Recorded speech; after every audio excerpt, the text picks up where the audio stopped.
Hello, one and all! So with My Hero Academia on break this week, I thought now would be an absolutely amazing opportunity to do a video about something that's been really bothering me ever since the Stain arc. Wow, it was a long time ago, but before I begin, spoiler warning for the most recent chapter of My Hero Academia and My Hero Academia Vigilantes. Alright, so let's get into this. Now, Stain, he was an absolute game changer for the series. He was the first villain with goals and motivations that went beyond just, I want to break things. He wanted to change Hero Society, reform it, bring about an era of true heroes like All Might, by getting rid of the fake heroes, the corrupt ones, the ones who were just in it for the fame and the money. And the heroes he targeted, well, he targeted a lot of heroes, but the only two we really know anything about are Ingenium and Native.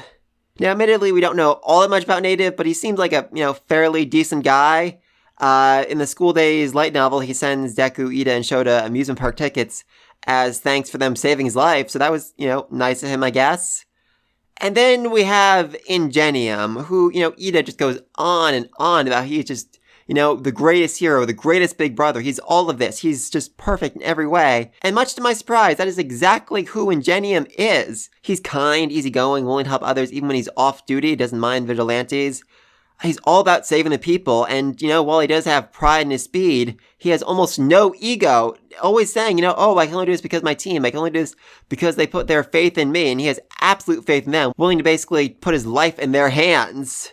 So yeah, he is, by all measure, like the best hero out there. I like him more than Ida, quite frankly.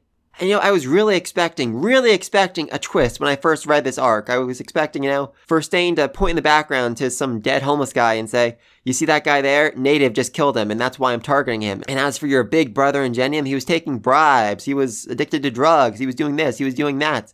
There was some reason for Stain to target him, but there really was none. And this is where Stain's ideology just really breaks down. He seems to be targeting heroes almost completely at random without any motivation behind it. So is he saying that only All Might can be considered a true hero and therefore he has to kill all the other heroes? Because that would be absolute insanity.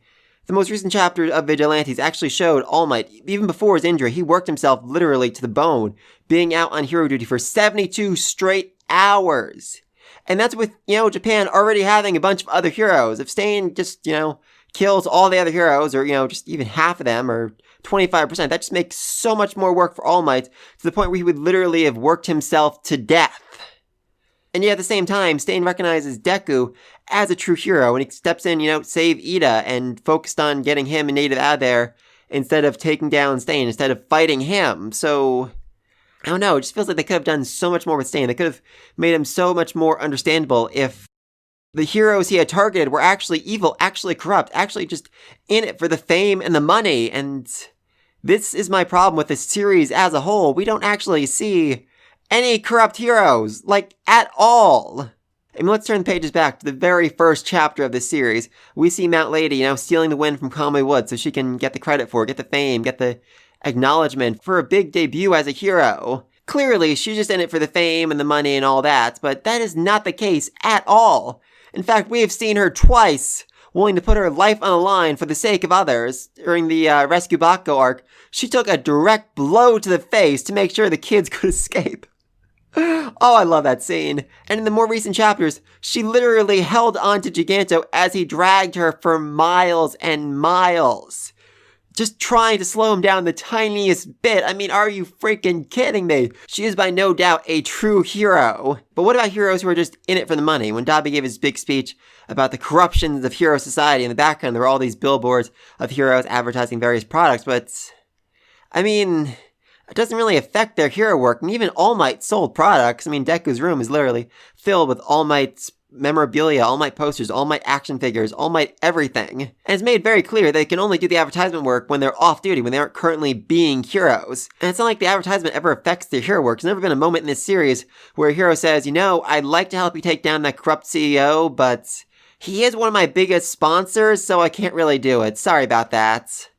Basically what I'm saying is that heroes who make money from being heroes can still be true heroes, and we've never seen a moment where they were so motivated by greed and money that they didn't act as heroes, where they didn't, go in and save the day.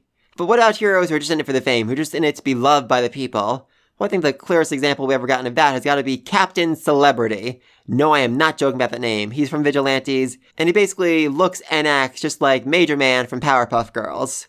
He's an American hero who came to Japan after a bunch of accusations about him cheating on his wife, and he is all about the fame, all about being beloved, especially by the ladies, to the point where he actually complains when he has to save a guy. I am not joking. That's just who he is. And yet he is by no doubt a true hero, willing to sacrifice his own life to save other people, even though he just had a freaking child. So yeah, even heroes who are just in it for the fame, even heroes who are obsessed with the fame, can still be true heroes. And we have yet to see a hero who is so obsessed with fame that he's willing to, not be a hero, willing to let people die, willing to not step up and risk himself, risk his own life when the time comes for it. But what about heroes who use their status and authority for their own benefits? And we do actually have one example of that in this whole series, and that would be Endeavor. He used his hero status to basically force his wife to marry him, which, God, that's awful. He's truly an awful human being. But this whole series has basically been his redemption story, how he managed to overcome those past issues, and even though he did something that awful, that terrible, he is still a true hero, willing to risk his life, willing to sacrifice himself for the sake of others. So yeah, we are almost 300 chapters into the series, and despite the major influence Stain's speech had on Hero Society as a whole, we are yet to see a single hero who I could classify as being a sham or a fake.